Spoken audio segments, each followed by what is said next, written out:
নমস্কাৰ, আপুনি চাবলৈ আৰম্ভ কৰিছে SB অসম মিডিয়া।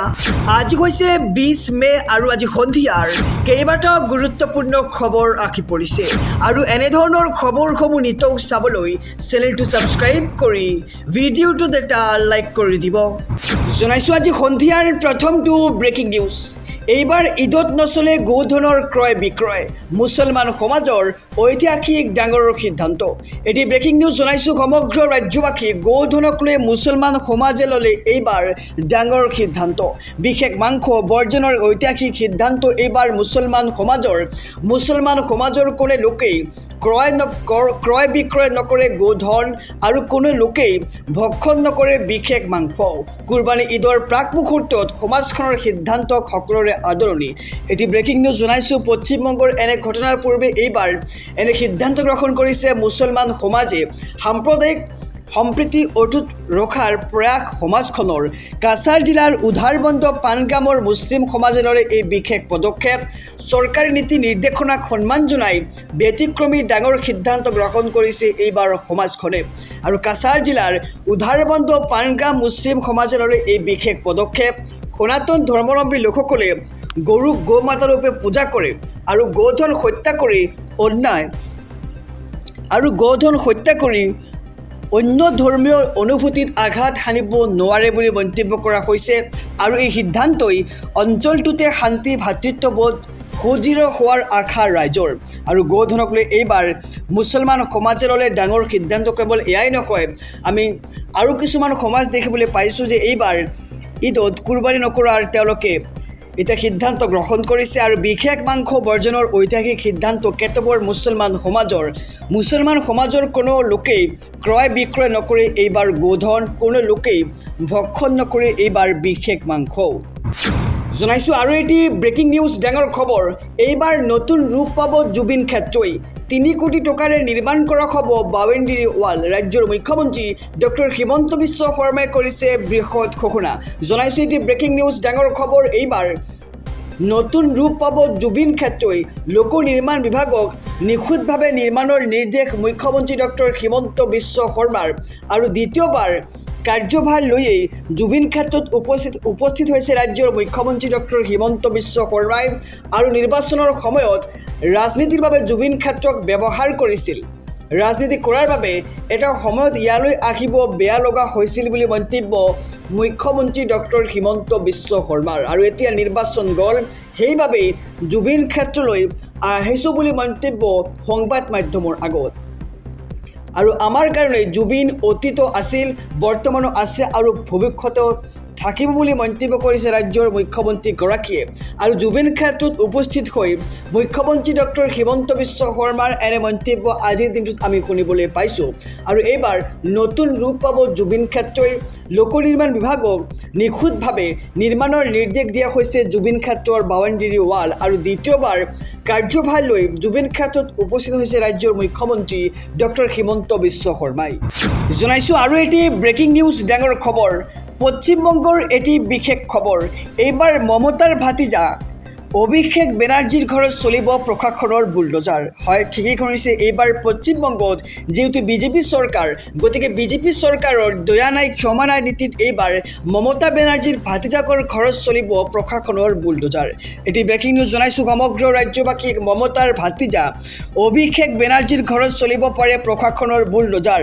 পশ্চিমবংগ চৰকাৰ গঠন কৰিয়েই একশ্যন আৰম্ভ কৰিছে বিজেপিয়ে। আৰু অভিষেক বেনাৰ্জীৰ 70টাতকৈও অধিক সম্পত্তিলৈ জাননী জাৰি কৰা হৈছে। কালীঘাট গড়িয়াহাটকে ধৰি 70টা স্থানৰ সম্পত্তিলৈ জাননী জাৰি কৰা হৈছে। যিকোনো মুহূৰ্ততেই অভিষেক বেনাৰ্জীৰ বাসগৃহত চলিব পাৰে প্ৰশাসনৰ বুলডোজাৰ। আৰু কলকাতা নগৰ নিগমে অভিষেক বেনাৰ্জীৰ নামত প্ৰেৰণ কৰিছে বিশেষ জাননী। আৰু মমতাৰ ভাতিজা অভিষেক বেনাৰ্জীৰ ঘৰত চলিব পাৰে এতিয়া পশ্চিমবংগ প্ৰশাসনৰ বুলডোজাৰ। মমতাৰ ভাতিজা অভিষেক বেনাৰ্জীৰ ঘৰত চলিব পাৰে পশ্চিমবংগ প্ৰশাসনৰ বুলডোজাৰ। আৰু পশ্চিমবংগত এইবাৰ চৰকাৰ গঠন কৰিয়েই একশ্যন মুডত দেখিবলৈ পোৱা গৈছে শুভেন্দু অধিকাৰীক। আৰু অভিষেক বেনাৰ্জীৰ 70টাতকৈও অধিক সম্পত্তিলৈ জাননী জাৰি কৰা হৈছে। জনাইছোঁ আৰু এটি ব্ৰেকিং নিউজ ডাঙৰ খবৰ। ইন্ধনৰ নাটনি এদিন যুগ্ম আৰু এদিন অযুগ্ম সংখ্যাৰ বাহনহে চলাব পাৰিব ৰাজপথত জনাইছোঁ এটি ব্ৰেকিং নিউজ ডাঙৰ খবৰ ইন্ধনৰ নাটনিৰ বাবে চৰকাৰৰ এই ডাঙৰ সিদ্ধান্ত এদিন যুগ্ম আৰু আন এদিন অযুগ্ম সংখ্যাৰ বাহনহে চলাব পাৰিব ৰাজপথত হাল সলনিকৈ যুগ্ম আৰু অযুগ্ম সংখ্যাৰ পঞ্জীভূত বাহন চলাচলৰ সিদ্ধান্ত এইবাৰ চৰকাৰৰ সোমবাৰৰ পৰাই কাৰ্যকৰী হৈছে এই বিশেষ নিৰ্দেশনা শনিবাৰ আৰু দেওবাৰেহে ৰাজপথত চলাচল কৰিব সকলো বাহন ছিকিম চৰকাৰৰ পৰিবহণ বিভাগৰ এই বিশেষ নিৰ্দেশনা অৱশ্যেই নিৰ্দেশনা অসমৰ বাবে নহয় ছিকিমৰ বাবেহে ইন্ধনৰ নাটনিৰ বাবে চৰকাৰৰ ডাঙৰ সিদ্ধান্ত এদিন যুগ্ম আৰু আন এদিন অযুগ্ম সংখ্যাৰ বাহনহে চলাব পাৰিব ৰাজপথত হাল সলনিকৈ যুগ্ম অযুগ্ম সংখ্যাৰ পঞ্জীভূত বাহন চলাচলৰ সিদ্ধান্ত ছিকিম চৰকাৰৰ আৰু সোমবাৰৰ পৰাই কাৰ্যকৰী হ'ল এই বিশেষ নিৰ্দেশনা শনিবাৰ আৰু দেওবাৰেহে ৰাজপথত চলাচল কৰিব পাৰিব সকলো বাহন জনাইছোঁ আৰু এটি ব্ৰেকিং নিউজ ডাঙৰ খবৰ যিকোনো গৰু মহ কোৰবানি দিব নোৱাৰিব বাকৰি ঈদত কঠোৰ নিয়ম বান্ধিলে এইবাৰ বিজেপি চৰকাৰে এটি ব্ৰেকিং নিউজ জনাইছোঁ সমগ্ৰ ৰাজ্যবাসীক সমাগত বাকৰি ঈদ আৰু এইবাৰ বাকৰি ঈদক লৈ জাৰি কৰা হৈছে SOP বাকৰি ঈদৰ কোৰবানিক লৈ জাৰি কৰা হৈছে কঠোৰ নিৰ্দেশনা আৰু SOP নিৰ্দেশনা অমান্য কৰিলে যাব লাগিব জেল পৰ্যন্ত ঈদুল আজহাত মুছলমানে মানিব লাগিব কঠোৰ নিৰ্দেশনা আৰু কোৰবানি কৰাক লৈ চৰকাৰে জাৰি কৰিছে SOP কেইবাটাও নীতি অনুসৰি বাকৰি ঈদ পালন কৰিব লাগিব মুছলমান সমাজে পশু হত্যাৰ বাবে অনুমতি লোৱাটো একেবাৰে বাধ্যতামূলক কৰা হৈছে ফিটনেছৰ প্ৰমাণপত্ৰ অবিহনে গৰু মহ কোৰবানি দিব নোৱাৰিব মুছলমানসকলে পৌৰসভাৰ অধ্যক্ষ পঞ্চায়ত সভাপতি পশু চিকিৎসা বিষয়াই দিব সন্মতি আৰু যুটীয়া সন্মতি দিয়াৰ পিছত প্ৰদান কৰিব প্ৰমাণপত্ৰ আৰু কোৰবানি দিয়া প্ৰাণীটোৰ বয়স 14 বছৰতকৈ অধিক হ'ব লাগিব ইয়াৰ লগতে পশুটো কৃষিকাৰ্য নতুবা প্ৰজননৰ উপযোগী হ'ব নোৱাৰিব আৰু ইয়াৰ লগতে কোনো আঘাত বা বাৰ্ধক্য শাৰীৰিক অক্ষম জন্তুহে দিব পাৰিব কোৰবানি আৰু ৰাজহুৱা স্থানত জীৱ জন্তু বধ কৰাত সম্পূৰ্ণ নিষেধাজ্ঞা জাৰি কৰা হৈছে প্ৰশাসন বা পৌৰ নিগমৰ দ্বাৰা নিৰ্ধাৰিত স্থানত দিব পাৰিব কোৰবানি আৰু নিয়ম উলংঘা কৰা ব্যক্তিক বিঘা হ'ব কঠোৰ শাস্তি নিয়ম উলংঘা কৰিলেই 6 মাহৰ কাৰাবাস খাটিব লাগিব আৰু বিঘা হ'ব 10,000 টকা পৰ্যন্ত জৰিমনা আৰু দায়িত্বভাৰ গ্ৰহণৰ পাছতে এইবাৰ একশ্যন মোডত দেখিবলৈ পোৱা গৈছে পশ্চিমবংগৰ নতুন মুখ্যমন্ত্ৰী শুভেন্দু অধিকাৰীক আৰু শুভেন্দু অধিকাৰীৰ চৰকাৰে জাৰি কৰিলে এই কঠোৰ নিৰ্দেশনা জনাইছোঁ আৰু এটি ব্ৰেকিং নিউজ ডাঙৰ খবৰ এইবাৰ পুৱাৰ গৰমে ভংগ কৰিলে অভিলেখ 45 ডিগ্ৰীলৈ বৃদ্ধি পালে পৰাস্তম্ভ হিটৱেভক লৈ দেশজুৰি সতৰ্কতা জাৰি কৰা হৈছে জনাইছোঁ এটি ব্ৰেকিং নিউজ ডাঙৰ খবৰ পুৱাই দেশত গৰমে ভংগ কৰিলে সৰ্বকালৰ অভিলেখ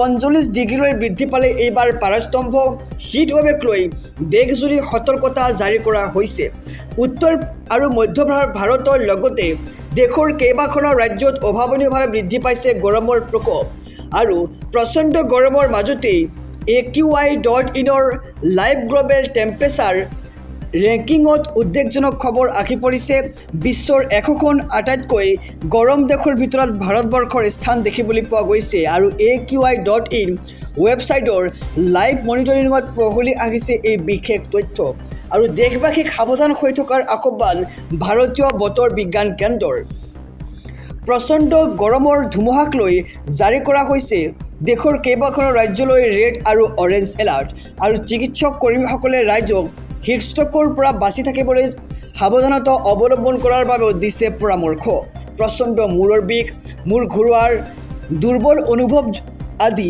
সমস্যা দেখা দিলেই কাষ চাপিব চিকিৎসকৰ ওচৰত আৰু মুখমণ্ডল আৰু ছাল ৰঙা পৰি শুকাই গ'লে স্বাভাৱিক বুলি নল'ব প্ৰচণ্ড গৰমত অত্যাধিক পিয়াহ লগা বা বমি ভাৱ হ'ব পাৰে হিটষ্ট্ৰ'কৰ লক্ষণ আৰু শৰীৰৰ বাবে পৰ্যাপ্ত পানী সেৱন কৰিব লগতে নেমু পানী ORS ডাবৰ পানী আদি পাৰ্যমানে সেৱন কৰিব আপুনি আৰু পাতল ৰঙৰ আৰু ঢিলা কপাহী কাপোৰ পৰিধান কৰিবলৈ আহ্বান এইবাৰ ৰাজ্যৰ চিকিৎসকসকলৰ আৰু ৰ'দত ঘৰৰ পৰা বাহিৰলৈ ওলাই আহিলেই ছাতি চশমা টুপি জোতা পিন্ধিহে ওলাব বুলি এতিয়া জাৰি কৰা হৈছে সতৰ্কতাবাণী আৰু অতি জৰুৰী কাম নাথাকিলেই দুপৰীয়া 12 বজাৰ পৰা বিয়লি 3 বজালৈ ঘৰৰ ভিতৰতেই থাকক।